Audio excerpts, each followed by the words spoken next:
Bien, hermanos, vamos a continuar con el estudio de las 7 iglesias del Apocalipsis. Ya esta vez nos toca el capítulo 2, terminar el capítulo 2. Vamos a ir al capítulo 2, versículo 18 al versículo 28. Y es interesante al observar esta carta de la iglesia de Tiatira, que es la carta más larga de las 7 que el Señor le escribió ahí a la iglesia en Asia. Acá el Señor se toma el tiempo necesario para evaluar los problemas serios de la falsa doctrina que se había introducido en la iglesia y la estaba dañando. Entonces quiero que me acompañen al capítulo 2 y vamos dándole lectura versículo por versículo, y mientras leemos el versículo lo vamos a ir desarrollando. Apocalipsis capítulo 2, versículo 18 dice: y escribe al ángel de la iglesia de Tiatira, el Hijo de Dios, el que tiene ojos como llama de fuego y sus pies semejante al bronce bruñido, dice esto, 2 puntos, y es de prestar atención. Bueno, sabemos que la ciudad de Tiatira estaba ubicada ahí entre Pérgamo y Sardis, una ciudad que estuvo casi los primeros 300 años después de Cristo bajo el poder del Imperio Romano. Y hay una ilustre ciudadana que se convirtió en el ministerio de Pablo, que ella era vendedora, era una mujer de negocios que vendía telas. ¿Cómo se llama? Lidia. Ella era de acá, de la ciudad de Tiatira. Se convirtió en el ministerio de Pablo. Entonces, esta ciudad fue habitada al comienzo por los soldados de Alejandro Magno. Se consideraba como un reducto militar ahí. Entonces el Señor dice, escribe a la iglesia que está en la ciudad, que ya le escribimos, y Él se presenta como el Hijo de Dios. Es interesante porque es la relación máxima del Señor Jesús con su Padre. Él se presenta como el Hijo de Dios. Y este Hijo de Dios no es cualquier hijo, no es como el Hijo de Dios que somos tú y yo, que somos hijos de Dios y han nacido de nuevo. Acá hay una relación única. Y en Filipenses capítulo 2, versículo 9 al 11, esta relación máxima, esta unidad, este Hijo de Dios que ya dije no es como tú ni yo que somos hijos de Dios, fue exaltado lo sumo y se le dio un nombre que es sobre todo nombre, por lo cual Dios, versículo 9, le exaltó hasta lo sumo y le dio un nombre que es sobre todo nombre, para que en el nombre de Jesús se doble toda rodilla de los que están en los cielos, en la tierra y debajo de la tierra. Y toda lengua confiesa que Jesucristo es el Señor, para la gloria de Dios Padre. Entonces este Hijo ha sido exaltado y este Hijo de Dios se presenta a su iglesia y dice que sus ojos son como llama, versículo 18, el que tiene ojos como llama de fuego. Qué interesante. El que tiene ojos como llama de fuego. Son como 2 rayos láser que atraviesan hasta lo más profundo de nuestro corazón y nos pueden escudriñar todo. ¿Sabes quién? Que tu marido o tu esposa no te mira. Generalmente te dicen, yo te miro y ya sabes lo que tienes. Yo te miro y ya sé lo que estás pensando. Porque se conocen, ¿cierto? Cuando han pasado 30, 40, 50 años de matrimonio, ya es cosa de mirar a tu esposo o tu esposa y ya sabes lo que trama. Hay un conocimiento. Pero en este caso, cuando dice que sus ojos son como 2 llamas de fuego, está dando la idea de que sus ojos son tan penetrantes que ahí donde tú estás sentado, el Señor conoce hasta los pensamientos más ocultos que puedas tener.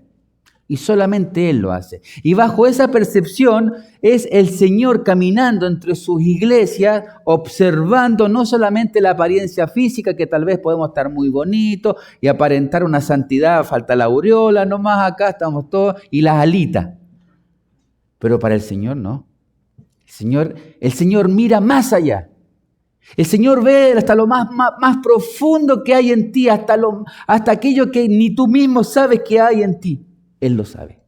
Y Él se presenta de esa forma, como el que tiene sus ojos como llama de fuego, que mira a su iglesia a lo más profundo de su ser. Y Hebreos, capítulo 4, versículo 13, nos ayuda el autor y nos dice, no hay cosa creada que no sea manifiesta en su presencia.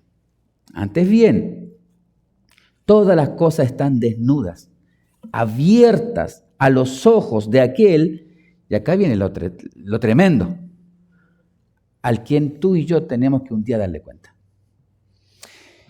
No hay nada, hermano, hermana, que hayamos hecho y que no se dio cuenta nadie, que el Señor no lo sepa. El Señor ya lo sabe. Y no solamente lo sabe, un día nos va a pedir cuenta por eso. Y tal vez nos vamos a sorprender porque a nosotros tal vez se nos olvidó ese daño que hicimos o eso que hicimos. Pero el Señor dice, a mí no se me olvidó. Yo los voy a traer. Por eso dice, todas las cosas están desnudas y abiertas a los ojos de aquel a quien tenemos que dar cuenta. Qué tremendo. Salmo 139, versículo 2 al 4. Salmo 139. Tú has conocido mi sentar y mi levantarme. Has entendido desde lejos mis pensamientos. Has escudriñado mi andar y mi reposo y todos mis caminos te son conocidos. Todos, tú los conoces. Pues aún no está la palabra en mi boca. ¿Y quién puede hacer solamente eso? Aquel que tiene esos dos ojos como llama de fuego que atraviesan todo. Y aún no está la palabra en mi boca y el Señor ya sabe lo que vas a decir. ¿Cómo podemos engañar al Señor, hermano? Es imposible. Él dice que conoce desde lejos mis pensamientos y no hay nada oculto. Entonces así se presenta. La mirada del Señor es tan profunda que penetra hasta lo más íntimo de nuestro ser y pone de manifiesto esas intenciones y esos deseos del corazón. Entonces, bajo esa realidad, hermano, nosotros ¿qué hacemos? Agachamos nuestra cabeza de vergüenza. Agachamos nuestra cabeza. Pero miramos al suelo y vemos los pies semejante al bronce bruñido, semejante al fuego, a llama de fuego. Y la verdad es que no tenemos dónde huir. Hermanos, no tenemos dónde huir, porque bajo esa realidad de que el Señor sabe todo lo que yo hago, sabe incluso esos pensamientos y esos deseos que he tenido, Él los conoce y ante esa verdad que me deja desnudo delante de Él, donde no puedo ocultar nada, agacho mi cabeza y veo frente a mí en el suelo ahí esos pies de fuego. ¿A dónde huiremos? ¿A dónde huiremos de su presencia? ¿A dónde iremos a escondida para hacer algo donde nadie nos ve? Tal vez, hermano, hermana, podemos engañar a nuestro esposo, a nuestra esposa, a nuestros hijos, podemos engañar en el trabajo, podemos engañar en la iglesia, lo podemos hacer, sí, pero a Él es imposible. Es imposible. Por eso el autor de Salmo, en el Salmo 139, dice, ¿a dónde me iré de tu espíritu? ¿Y a dónde huiré de tu presencia? Si subiera a los cielos, allí estás tú. Y si en el Seol, en lo más profundo de la tierra, hiciere mi estrado, he aquí, allí tú estás. Si tomare las alas del alba y habitar en el extremo del mar, aún allí me guiará tu mano y me asirá tu diestra. No podemos ir a ningún lugar.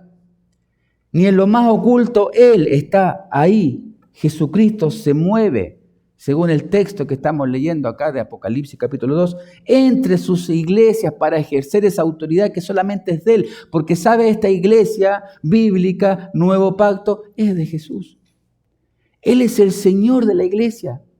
Él camina entre su iglesia. Él va a poner la disciplina, la justicia. Él va a bendecir. ¿Por qué? Porque el versículo 19 no solamente es malo al principio, dice el versículo 19, yo conozco tus obras, y tu amor, y tu fe, y servicio, y tu paciencia, y que tus obras postreras son más que las primeras. Es decir, se observaba un progreso en la vida de la iglesia. O sea, tal vez empezó una iglesia un poquito fría, tibia, pero con el tiempo se fue fortaleciendo. Porque dice que tus obras postreras, tus obras de después son mejores, son más sólidas, son más firmes. Dice, yo conozco tus obras, tu amor, tu fe, tu servicio, tu paciencia. ¡Qué precioso! Y esto es interesante porque muchas iglesias comienzan con mucho ánimo. Comienzan con muchas ganas, como nuestra vida espiritual. ¿Cómo comenzamos nosotros? Con todas las ganas. Queremos llevarnos el mundo por delante. ¿Cuándo hay que salir a evangelizar? ¿Cuándo hay que hacer esto? Ahí estoy. Pero con el tiempo, ¿qué pasa? Con el transcurrir de los años en la vida cristiana, ¿qué pasa? Nos vamos desinflando, nos vamos apagando. Y un ejemplo en la iglesia de Éfeso, ¿se acuerdan? ¿Ellos qué habían perdido? Habían perdido su primer amor. Es decir, con esa pasión que comenzaron el ministerio, con el tiempo, la rutina, el día a día, los vaivenes de la vida, las desilusiones de hermanos, la traición de esto, y comenzamos ya a caer espiritualmente. Y ya después solamente somos asistentes en una iglesia. Ya es casi una rutina. Yo conozco tus obras, dice. Dice que las postreras son mejores. Acá ha sido diferente. Aunque había cosas en la iglesia que habían progresado y se veían bien, de acuerdo al versículo 19, sin embargo, había otras que desagradaban profundamente al Señor. Y lo que vemos acá en la iglesia de Tiatira es que ellos habían permitido que personas malvadas entraran en la iglesia y comenzaran a enseñar doctrinas de demonios. Mire el versículo 20, desde dentro comenzaron a dañar la iglesia. Versículo 20, pero tengo unas pocas cosas contra ti, que toleras a esa mujer, Jezabel, que se dice profetiza, enseña y seduzca a mis siervos a fornicar y a comer cosas sacrificadas a ídolos. Siempre cuando aparece ese pero, esa conjunción es como prestar atención. Viene la alabanza, yo conozco, yo sé que eres forzado, yo sé que ustedes están obrando en amor, pero tengo algo. Y el Señor, a través de su omnisciencia, de esos ojos de llama de fuego que penetran a tomar lo más profundo y que conoce todas las intenciones del corazón, tiene que decirle algo a esta iglesia. ¿Y qué dice? Que toleras a esa mujer Jezabel que se dice, profetiza, enseñe. La iglesia tenía mucho por qué estar conforme, por qué estar orgullosa de sí mismo. Pero habían caído en un error pecaminoso, grave, mortal. Ellos habían permitido que esta mujer pasara al púlpito y enseñara a la iglesia. Eso es tremendo. Esta mujer está usando el púlpito, según el texto, para enseñar doctrina de demonio, porque el texto dice, le has permitido que enseñe y seduzca a mis hijos. ¡Wow! Esto es grave. La iglesia se está siendo dañada desde dentro. La carta de Pérgamo, que ya la vimos, vemos que Baal seducía al pueblo desde fuera. Pero en Tiatira vemos que la seducción se estaba llevando desde dentro, desde el mismo liderazgo de la iglesia. Y esto hacía especialmente que fuera grave todo. Y es interesante porque una de las principales dirigentes de este movimiento, el Señor, ¿cómo le llama? Jezabel. Es llamada por el Señor por el nombre de Jezabel. Tal vez no era su nombre. Y lo más probable es que ella no se llamaba Jezabel. Pero el Señor le está haciendo ver a esta iglesia, porque ellos conocían el Antiguo Testamento y sabían quién fue Jezabel. Es como, por ejemplo, que alguien te diga a ti, Judas. Ya. No necesitas contexto. Tú sabes lo que te está diciendo. Y acá el Señor está llamando a esta mujer que no se llamaba Jezabel, la está llamando Jezabel. ¿Por qué? Porque estaba llevando a sus hijos espirituales, estaba llevando a la iglesia del Señor a fornicar. Esta Jezabel, porque eso es lo que hizo la Jezabel del Antiguo Testamento. En primer lugar, vemos que una mujer enseñaba desde el púlpito, lo cual está desaprobado por el Señor. Segundo lugar, notamos que ella misma se autoproclama profetiza y el Señor le dice, aunque no lo es, no es. Y esta mujer es la misma del Antiguo Testamento, que era hija de un rey pagano, de Sidón, y se casó ¿con quién? Con Acab, rey de Israel. Entonces, ¿qué le dio a Jezabel ese poder? Ahora ella tomó el control de todo Israel. Tomó el control absoluto y destruyó los profetas del Señor. Eliminó el culto a Jehová. Procuró matar al profeta Elías. Introdujo el culto de Baal a Israel. Mantenía a sus profetas paganos. Tramó el asesinato de Nabot, ¿se acuerda? Con las mentiras. Y ella misma era dada a fornicación y a hechicería. Y estas características eran las que tenía esta mujer de la iglesia en Tiatira. Es claro que Jezabel de la iglesia de Tiatira no era una auténtica creyente, una mujer incrédula y altamente peligrosa. Y sabe, hermano, lo peor es que la iglesia la dejaba enseñar. Pero ¿cómo si es una iglesia que ha estado con las obras postreras mejor, que han tenido amor, han tenido paciencia, han tenido gozo? ¿Cómo una iglesia del Señor permite que pase al púlpito una mujer diabólica a enseñar doctrina de demonio? ¿Cómo? ¿Qué pasa ahí? ¿Cuál es el problema? Muchos. Es como un dominó. Cuando comenzamos a ceder, cuando comenzamos a descuidar la palabra de Dios y ya no estamos conformando, cuando somos niños espiritualmente y cualquiera se para al frente y habla y amén, todo está bien, pero sutilmente se está entrando a la iglesia y entra a la iglesia doctrinas de demonio. Doctrina de demonio. ¿Y qué tiene de malo? Habrán dicho, ¿qué tiene de malo que venga la sacerdotisa acá y nos baile? ¿Qué tiene de malo? ¿Qué tiene de malo que el gremio de las sacerdotisas venga y haga su trabajo? Es una tradición de la ciudad de Tiatira. Y el Señor le dice, has permitido que enseñe y seduzca a mi siervo a fornicar y a cometer cosas sacrificadas a los ídolos. Y dice, ¿qué tiene de malo? ¿Qué tiene de malo? Si donde trabajo, todos lo hacen. ¿Te das cuenta? Conexión. ¿Qué tiene de malo? ¿Qué tiene de malo si en el trabajo todos roban, todos mienten? ¿Qué tiene de malo si en el trabajo todos engañan? Todos salen a tomarse unas copitas después del trabajo, es tradición de los hombres. ¿Qué tiene de malo? Y vamos cediendo y cediendo. ¿Qué tiene de malo ver una mujer y codiciarla así? Es solo una mirada. ¿Qué tiene de malo no someterme a mi esposo si hoy el mundo está en otra? Y así comenzamos a ceder, hermano. Y comenzamos a bajar el estándar moral de Dios, dándonos libertades pecaminosas. ¿Qué tiene de malo? Mira el versículo 21. Y le he dado tiempo a esta mujer, a Jezabel, para que se arrepienta. Pero no quiere arrepentirse de su fornicación. Mire qué precioso. Dios en su infinita gracia dice, le he dado tiempo que se arrepienta. Pero ella no quiere. Y así obra nuestro Señor, hermano, dándonos tiempo para que volvamos a Él. Si estamos practicando pecado, hermano, el Señor nos da tiempo en su infinita gracia para que recapacitemos y volvamos a Él. La Jezabel del Antiguo Testamento tuvo la oportunidad de arrepentirse cuando vio por sus propios ojos el verdadero Dios. No lo hizo. El Dios verdadero no lo hizo. Y al parecer acá la Jezabel de la iglesia de Tiatira había recibido las mismas advertencias de arrepentirse, pero no ha querido hacerlo.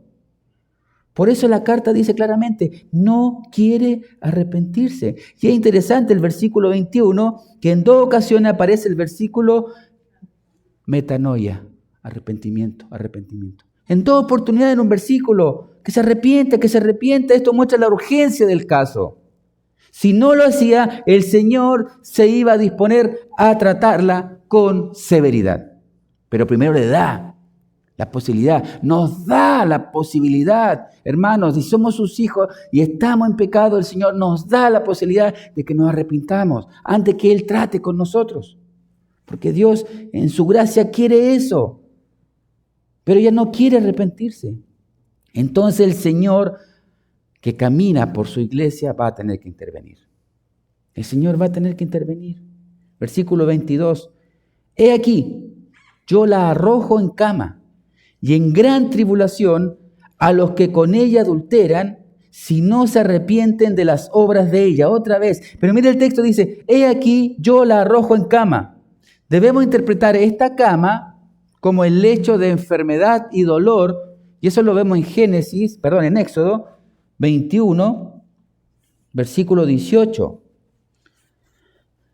Además, si algunos riñeren y uno hiriere a su prójimo con piedra o con puño, y éste no muriera, pero cayera en cama, entonces está mostrando la cama como un lugar de enfermedad, de dolor. Por tanto, la cama de Jezabel, que había sido el lugar de su pecado a través de la fornicación, ahora sería su lugar de castigo. ¡Qué tremendo! En el original se podría leer como tirar algo. Es decir, el Señor está a punto de tirarla, arrojarla a la cama con su dolor.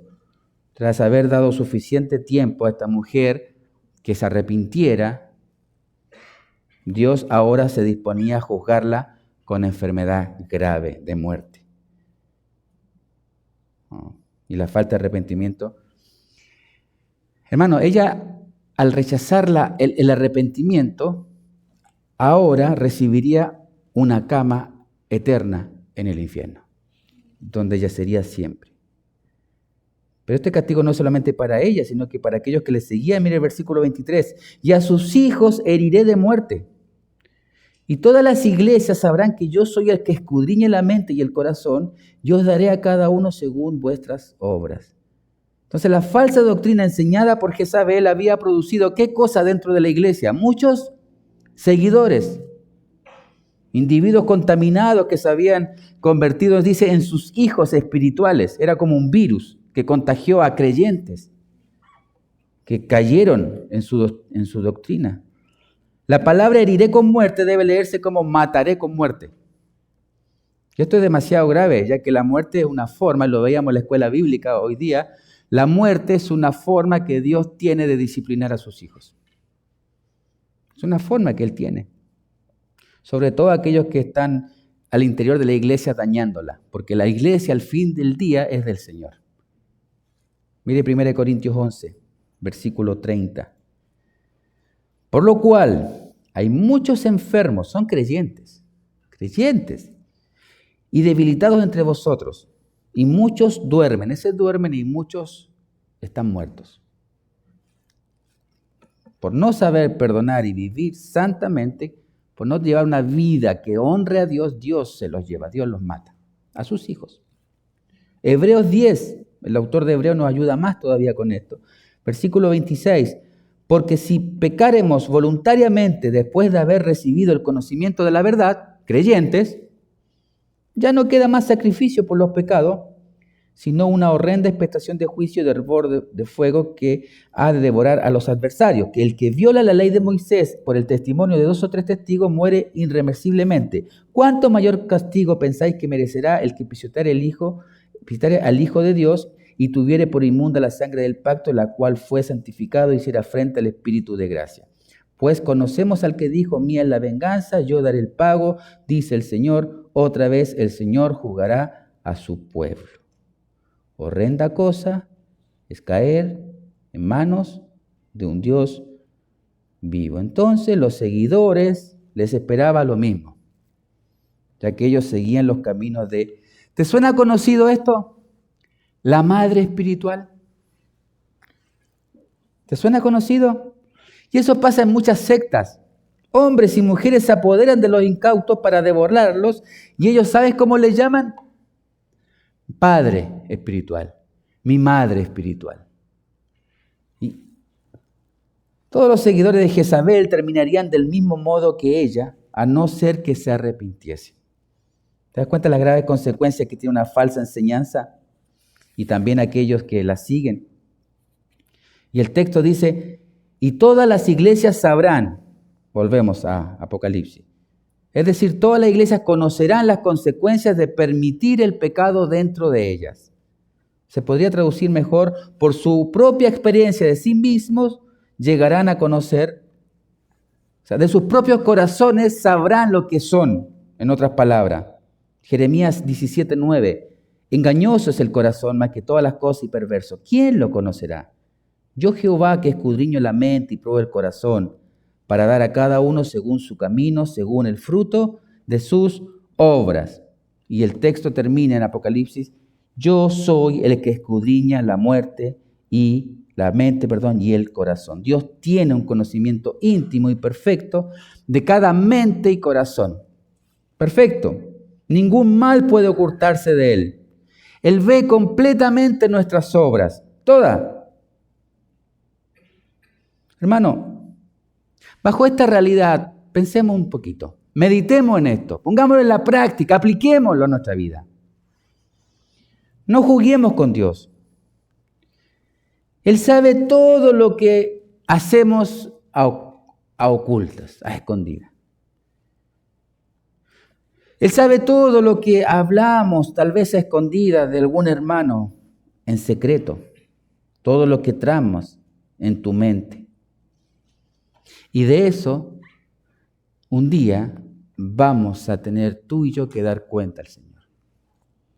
Dios tratará conmigo. ¿Sabes por qué? Por amor a su iglesia. Yo soy el que escudriña la mente y el corazón, dice el texto. Y os daré a cada uno según vuestras obras. ¡Wow! Dios no pasará por alto nada que haya dañado a su iglesia. Hermano, Dios no pasará por alto nada que hayas tramado que ha dañado a uno de sus pequeñitos. Tal vez ya pasó, ya lo hiciste y no te has arrepentido, no has pedido perdón al Señor, no has ido donde el hermano a restaurar, a pedirle perdón. Dios no lo pasará por alto. Esto es tremendo. Porque la palabra dice que de cada palabra que nosotros tenemos que dar cuenta. Cuánto más de aquellas cosas en oculto que la hicimos tal vez en el centro, en el núcleo de mi hogar, que dañó a un hermano en la iglesia y que él no lo supo. Dios no lo va a pasar por alto. Un día nos va a pedir cuenta por eso, si es que no hemos ido donde esa persona a pedirle perdón.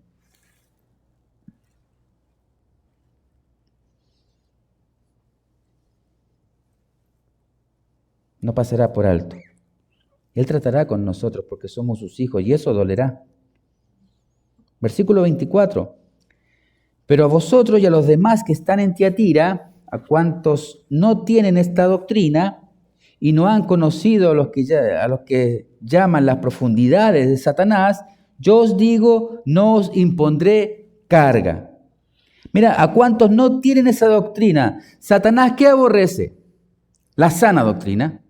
Satanás la aborrece y buscará por todos los métodos y medios posibles tratar de infiltrar dentro de iglesias sanas sus mensajeros. Es interesante. La semana pasada estaba predicando y hablaba en la iglesia que me invitaron que el mundo no está afuera, el mundo está en la iglesia. Satanás tiene sus mensajeros en la iglesia. ¿Cómo? No digamos como dijeron los de ¿seré yo? No digas eso, ¿eh? ¿Seré yo? Satanás, hermanos, iglesia, tiene sus mensajeros en iglesias sanas. Porque su deseo es distorsionar la verdad bíblica. Porque solo la verdad bíblica es la que salva. Solo la verdad bíblica es la que santifica. Solo la verdad bíblica es la que te hace crecer en conocimiento, en amor. Eso es lo que no quiere. Por eso se infiltra, para que la iglesia se divida, para que la iglesia haya división, haya pelea, haya murmuración, entre hermanos se quiebre. Y hay mensajeros de Satanás. ¿Cuál es el rol, el trabajo principal de los mensajeros de Satanás? ¿Cuál es? Rumor, murmuración, poner en contra unos a otros. Hermano, esto es tremendo y esta es una realidad. Por eso el Señor nos manda a ser creyentes maduros. Que cuando viene un hermano, tal vez muy bonito y me hace muy ricas comidas y me invitó a su casa y me va a servir y me va a decir, ¿te cuento la última? Ay, hermano, no me cuente nada. Mejor váyase con hambre a su casa y se come un McDonald's en el camino. A que se coma un buen trozo de steak y se vaya todo contaminado. Hermano, eso hace una mujer y un hombre de Dios que teme a Dios. Porque de cada palabra que vamos a hablar contra uno de mis pequeñitos tenemos que dar cuenta. Y no solamente es culpable el que habla, sino que el que escucha. Señor nos ayude. Señor nos ayude porque primeramente, hermano, necesitamos ser fiel a Él. Porque Él, como empezamos la carta, Él tiene ojos como rayos láser que todo lo sabe. tenlo por seguro que cuando estás en eso, cuando estamos en eso, el Señor está ahí.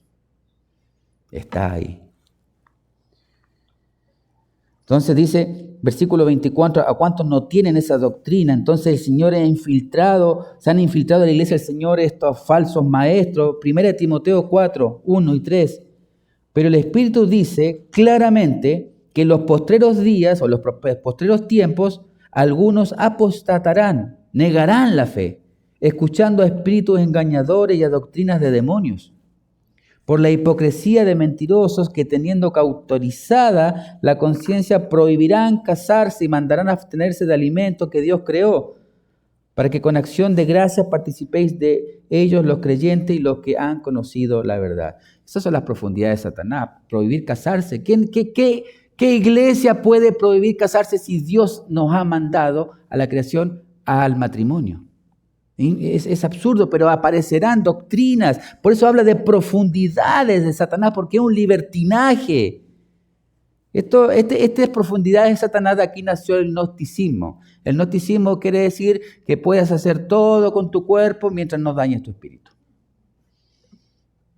O podríamos decir, los salvos siempre salvo. Total, ya el Señor me salvó, ahora comamos y bebamos que mañana moriremos.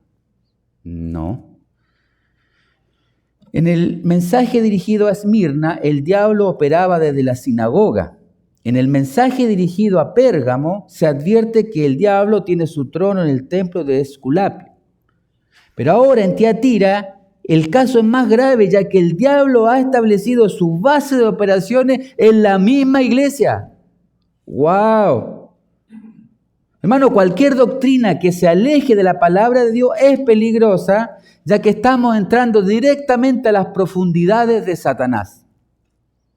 Y siempre será muy peligroso y es ingenuo pensar que podemos salir de ahí ilesos y espiritualmente hablando. Siempre habrá consecuencias nefastas que arruinarán la vida.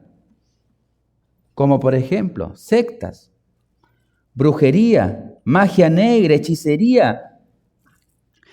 ¿La gente que practica eso puede salir libremente cuando quiera? No, están en las profundidades de Satanás. Esto, hermano, es tremendo. Qué triste es abrir la puerta a los falsos maestros que traen estas mentiras ocultas con la verdad. Son disfrazadas con la verdad. Y los hermanos inmaduros, pequeñitos en la fe, les permiten entrar sin ningún problema. Versículo 25. Pero lo que tenéis, dice, retenedlo. O sea, lo poco que puedas conocer de mí, hermano, lo poco tal vez que puedas conocer de la palabra, con ese poquito, retenedlo. O si tienes mucho conocimiento, con mayor razón. Pero ojo, al que mucho se le da, mucho se le va a pedir.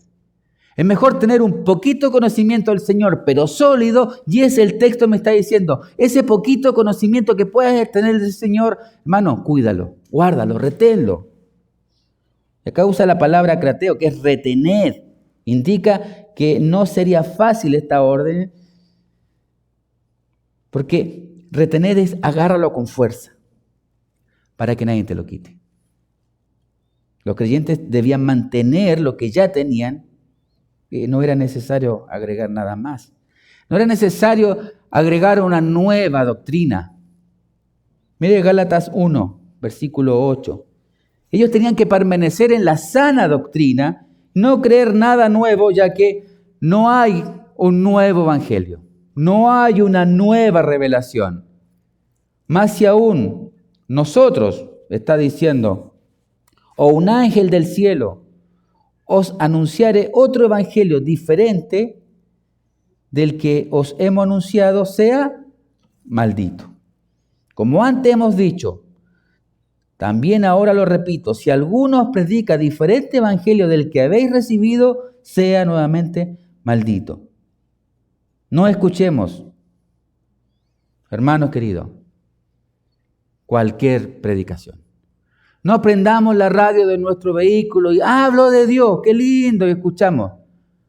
El enemigo es tan astuto que dentro de predicaciones que hablan de Dios, mete las profundidades de Satanás. Están puestas ahí. Si no tenemos discernimiento espiritual, seremos presa fácil, vamos a caer muy fácil. Versículo 26, al que venciere y guardare mis obras hasta el fin, yo le daré autoridad sobre las naciones. ¡Wow! ¡Qué tremendo versículo este! Según la definición, venciere, ¿quién es el único que vence? El creyente. ¿Por qué el único que vence, que puede vencer es el creyente? ¿Por qué? Porque estamos en Cristo. Es la única forma. Entonces los vencedores son los creyentes. Dice que guardan sus obras hasta el fin. ¿Y eso qué significa? La perseverancia de los santos.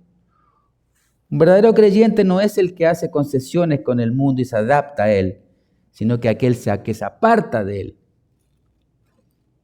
y sigue al Señor. Yo le daré autoridad sobre las naciones. Salmo 2:8. Pídeme y te daré por herencia las naciones y como posesión tuya los confines de la tierra.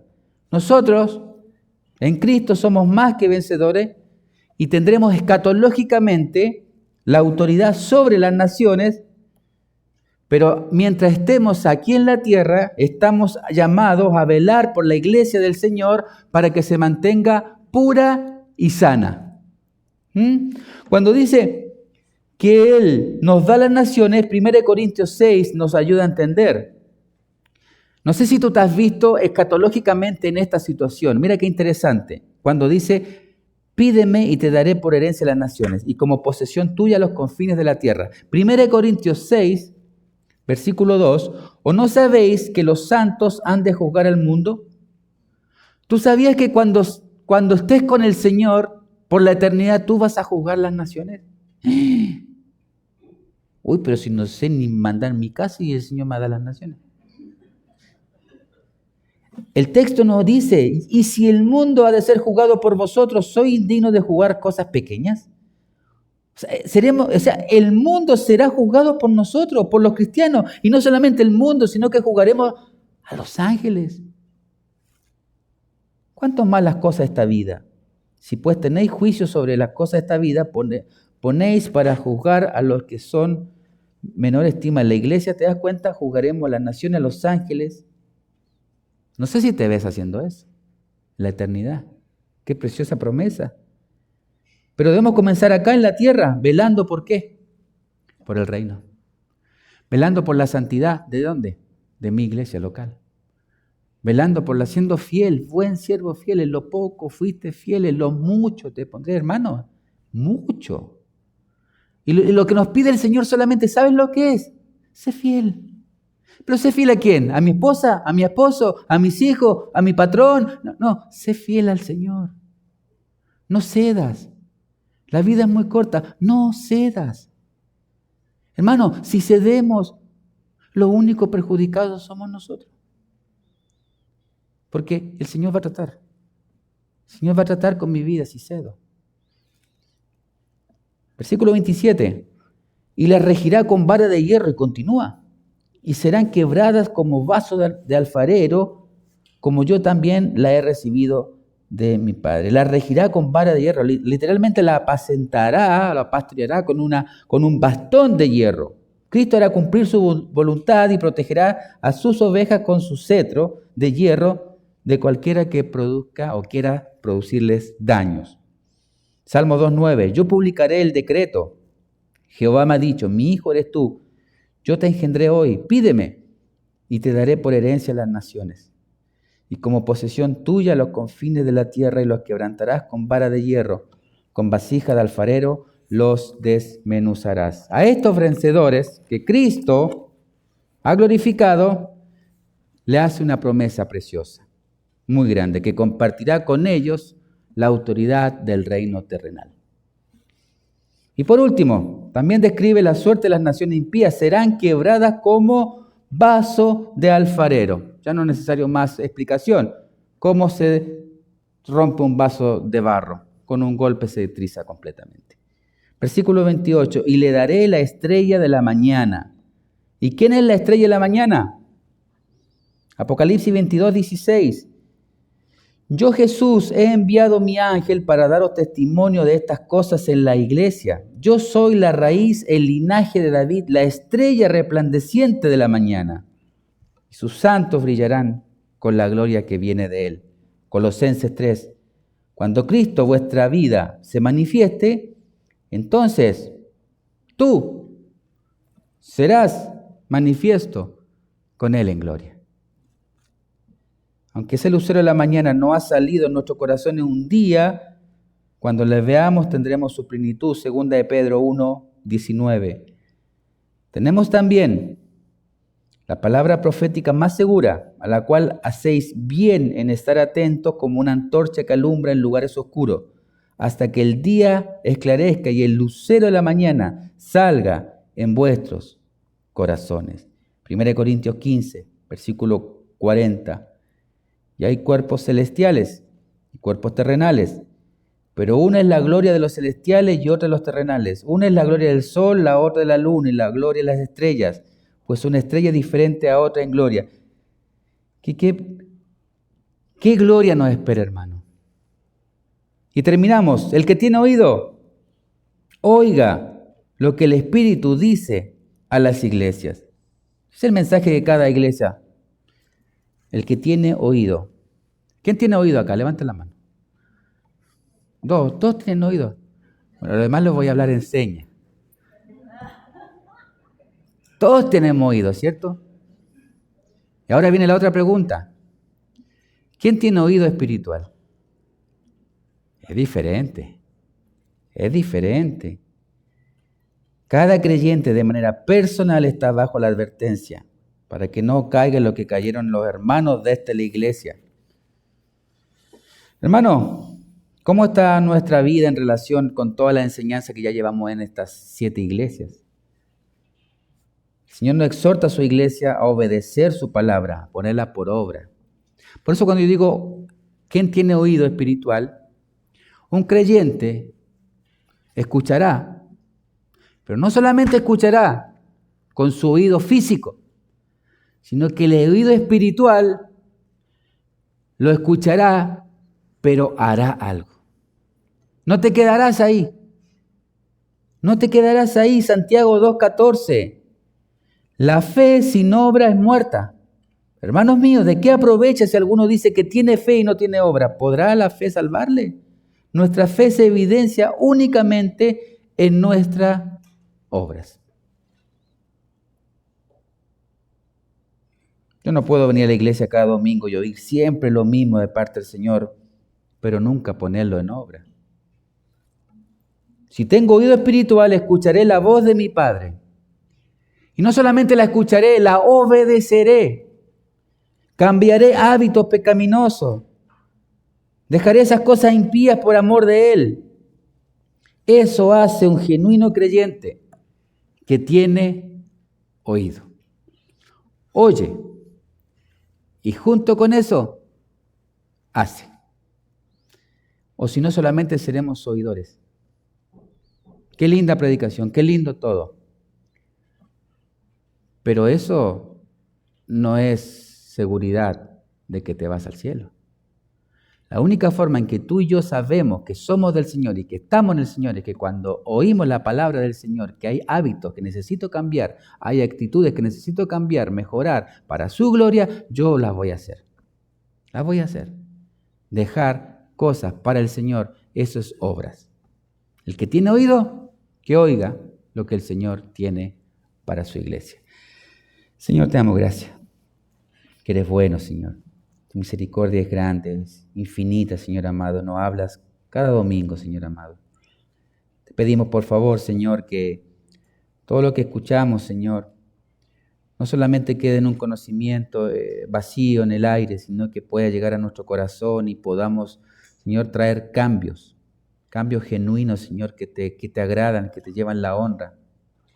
Porque a través de eso, Señor, los únicos beneficiados seremos nosotros. Es para nuestro provecho, Señor, nuestro crecimiento. Seremos mejores padres, esposos, trabajadores, mejores amigos, Señor, mejores hijos, cuando te ponemos a ti en primer lugar, Señor. Ayúdanos, por favor, Señor, a traer todo lo que aprendemos, Señor, a la práctica. En el nombre de Cristo Jesús oramos. Amén.